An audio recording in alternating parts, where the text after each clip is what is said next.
This is amazing because one of my favorite statements I did last year was our statements on Malcolm Nance. This guy is a clown.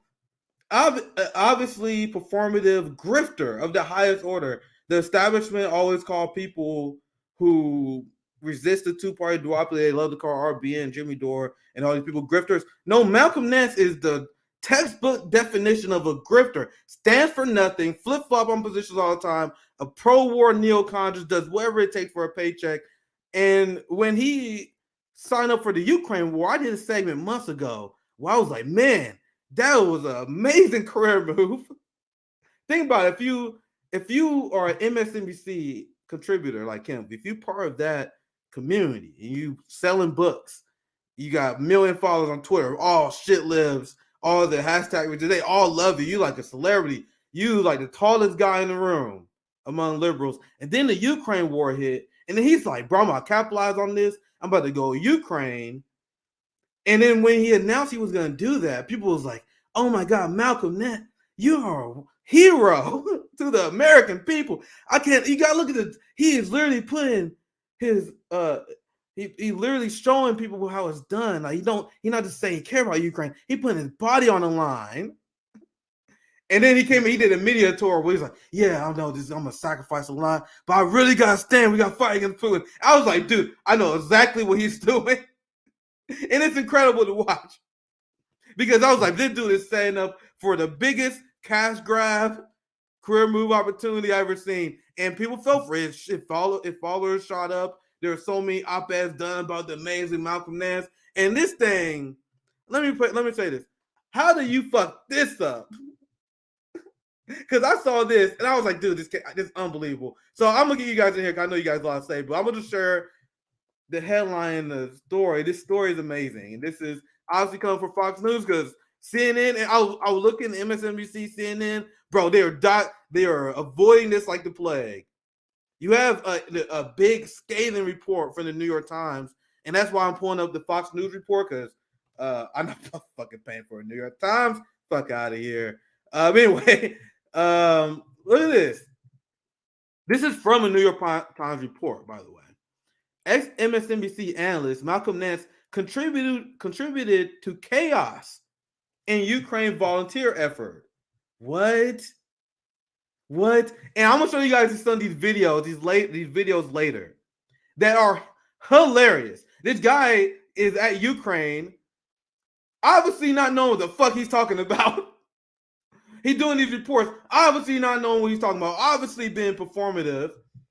And I'm thinking like, all right, this dude Malcolm Nance, he just chilling. He ready to write this book in Ukraine. He's not about getting involved. Nah, this motherfucker literally tried to be he tried to take charge. This motherfucker trying to be like a war hero. So I'm going to read just the sub-headline and maybe just a little bit of it. I'll get your guys' thoughts on this. The New York Times report on foreign volunteers in Ukraine who normally wouldn't be allowed anywhere near the battlefield. So let's get into this. Malcolm Nance. Oh, Fox News, you motherfucker. Look what they said. Fox News, the far left MSNBC analyst.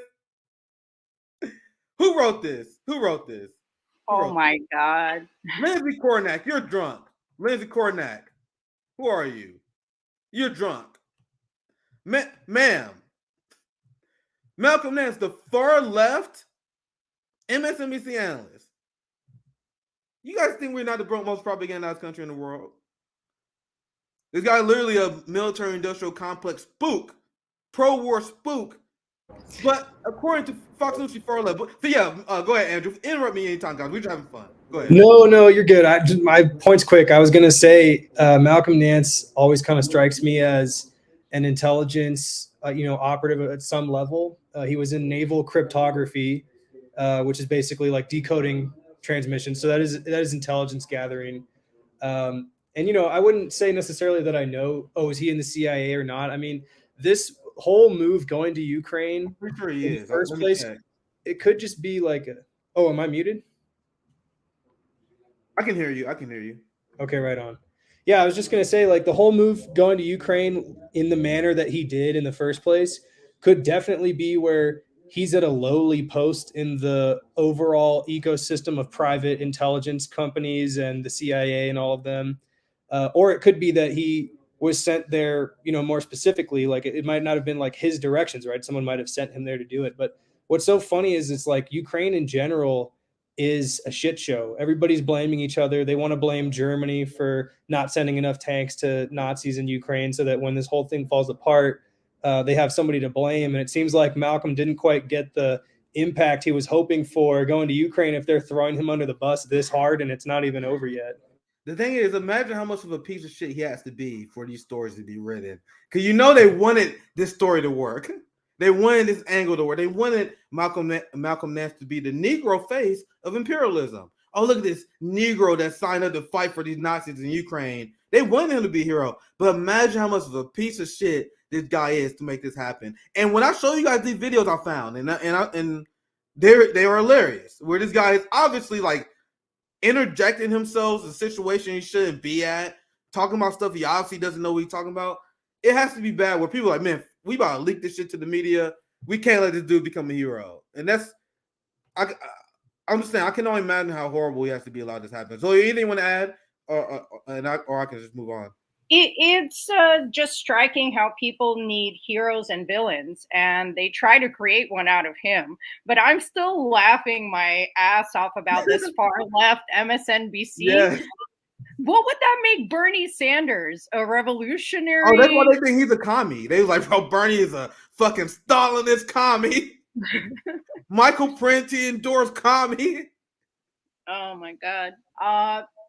It's just baffling that people buy this. I mean, by any standard or definition, MSNBC is centrist and conservative. I mean, they're even marketing themselves as such. So to say they're far left.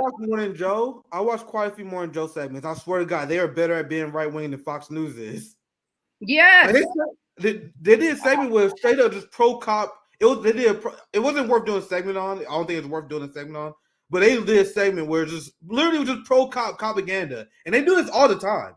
They'll have pro-military, pro-cop, pro-Wall Street propaganda as a straight 10-minute segment with CIA spoofs. And I'm like, dude, when you look at Fox News, that shit is goofy, son. Shit is goofy. MSNBC is straight up hardcore, efficient right-wing politics. But sorry, Zoe, I didn't. That was a lot very thought-provoking. You anything you want to add before I continue? No. You just promised that this stream would be hilarious, and so far you're delivering. Thank God I'm muted because this story is funny on so many levels. This whole caricature, he's like just playing dress up and pretending he's in the military. Yeah, it's gonna get funnier too. Wait till I get to the videos. Military-industrial complex spokespeople. Yeah, and Malcolm Nance, great friends with. Oh, I think I found it. There's a segment I saw a long time ago. I want to see if I can find it where Jen Psaki's talking to Malcolm Nance. And so that's another topic we'll get into. I've been holding on this segment for quite a while. You guys are going to see the clown show that is the liberal corporate establishment, because Malcolm Nance is friends with Jen Psaki, who got a new show they're doing state TV. But before we continue, big shout out to Luca Clemente for the $5. Average life expectancy of the frontline Ukrainian soldier is measured in minutes. But in several weeks, the Russians couldn't kill Rambo Malcolm Nance. And I still believe I was right in the beginning where I said, if you guys think that this guy actually going to be on the front line, shooting guns in danger, you guys out of your goddamn mind. Because he did a pose when he first announced it. We had a gun. He was trying to look all tough. And people were like, man, you so brave. Like, why you got a gun? You're not going to be anywhere in combat. Get the fucking cosplaying doofus motherfucker. But anyway, let's continue this. So we learned first paragraph, first sentence in. It's already ridiculous. Malcolm Nance, the far left MSNBC analyst who joined the war effort in Ukraine to much fanfare last year. As I said, he was made a celebrity. I wish I knew exactly how much followers he gained after that, but he was a superstar among the liberals and establishment. Then they explain how the New York Times article explained how he generated chaos in a legion of hastily assembled volunteer fighters.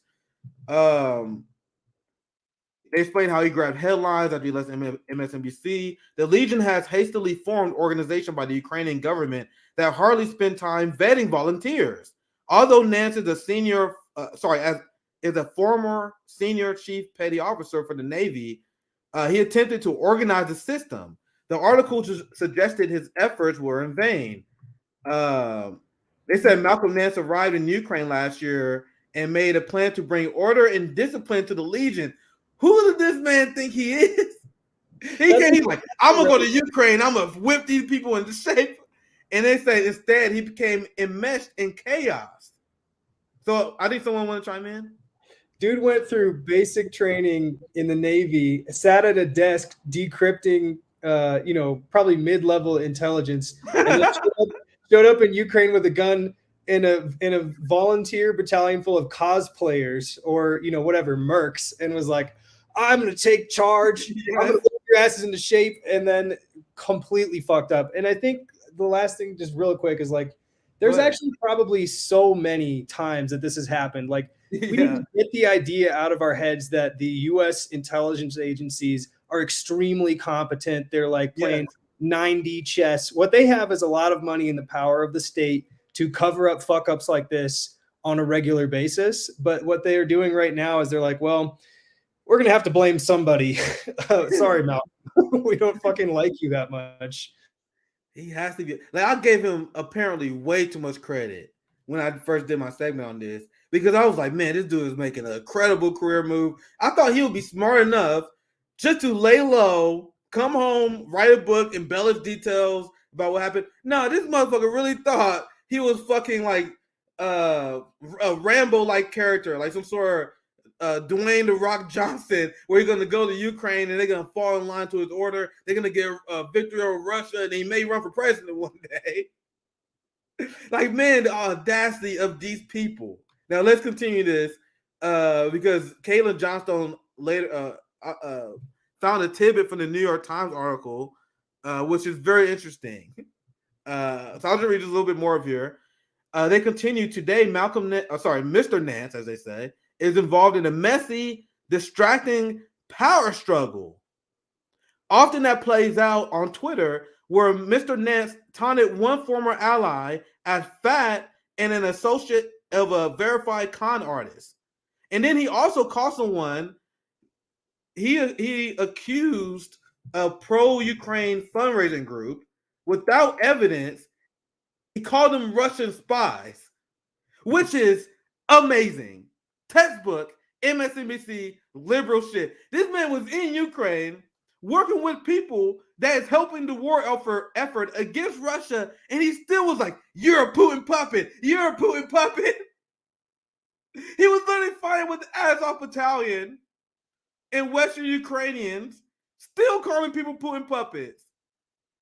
It's unbelievable. Not only Bernie Sanders, not only the Trump supporters, not only RBN, but literally people in Ukraine helping him out are Russian puppets. He was going around the Ukraine accusing people of this. And people was like, bro, what the fuck is wrong with this guy? What is wrong with this guy? So, yes, as you guys can see, greatly enjoying this story. Now, this is where things get really great. I want to show you guys the baseline story first. Now, look at this gem that was shared by Caitlin Johnstone for the New York Times article. I never read that because I'm locked out. But look at this. She says, MSNBC's Malcolm Nance flying to Ukraine to help fight the Russians and then getting kicked out for being an infantile troll is the best and funniest thing that happened in this proxy war. Which is a great way to say it. He was literally being a troll, going around acting like he had the biggest dick in the room, accusing anyone who he had beef with for being Russian spies and Putin puppets. Malcolm Nance, you glorious liberal. You glorious liberal. So I'll just read the part where she pointed this out. Look, and this is the New York Times article. It said, Mr. Nance has left Ukraine. Wonder why. Wonder why. This story is glorious. I will pass to you guys for any last thoughts on this, and we can get to the Jen Saga story here coming up. But that's Malcolm Nance. And this is the question I have. How do you fuck this up? Because as far as I was concerned, this was a guaranteed successful grift in the making. And I'm speaking from a neutral position because obviously we think that he's pathetic, right? But from a liberal point of view, I'm like, boy, this man about to kill it. He about to get MSNBC spots, CNN spots. Hell, they might give him a fucking show. They might draft him for Senate. He'll come back. Imagine Malcolm Nance. He was a former intelligence officer. He was an MSNBC. Then he sacrificed his life to fight for democracy against the Russians. Then he's like, man, I could easily see him run for office, but now it's over. That's not gonna happen. Because then this story obviously gonna resurface. So any last thoughts you guys have? I'll pass Zoya, then Andrew. You guys want to chime in? I'll get the next story set up. I mean, it's true. It's definitely the funniest moment of this war so far. But at the same time, it's so dangerous that he was this warmongering mascot that the liberals embraced, and he was boosted so quickly. I was talking to Igor Lepetonok, who's the producer of Ukraine on Fire with Oliver Stone, and he actually lived through the Maidan coup in Ukraine. He was in Kiev, and he's a Russian, but he was living in Kiev like a lot of Russians. And I asked him, like, how fast did you see people change? How fast, did the propaganda seep into their minds? Because this was not mainstream, the mentality, the fascist mentality that has spread through the country. And he said 1 month. 1 month for it to become mainstream ideology and for people to become propagandized. So just food for thought. Andrew, anything you want to add before we move on? I guess, Malcolm Nance flip-flopping on issues, wasting people's time on Twitter, warmongering on MSNBC, that all fits in a skill set that does not lend itself to organizing warfare. And I think this is, I guess, like, there are people who are strategists, right, at the helm of intelligence agencies, and they would they do great sending Malcolm Nance into activist community organizations, unions, and that same skill set is great for wrecking progress. You maybe don't want to do that if you do actually want to make progress in Ukraine. I guess it kind of still makes me wonder. I keep flip-flopping back and forth. Like, is all the war posturing against Russia and China, is it really designed to work, or is it designed to be one last cash grab on the way down? This kind of makes me think cash grab, but it's hard to say really what the true intentions are. Yeah, well said, my friend. And there was a comment I put up, and I reported on. You have reports that come out of Black people in Ukraine being called the N-word and monkeys. And that's why the Peace Corps came out with a warning because when this war first started, you had people like Malcolm Nance going to Ukraine, a bunch of social media influencer liberals going to Ukraine, and they saw this trend. And so they was like, hey, just a warning for Black people, by the way. If you be careful when you go to Ukraine, and they will try to be nice about it. It's like, they're not really used to you, and they may be insensitive. They may say stuff like monkey, the N-word, but they're not used to you guys. That's one hell of an excuse. A lot of countries are not used to us, but we don't have to worry about hearing that shit.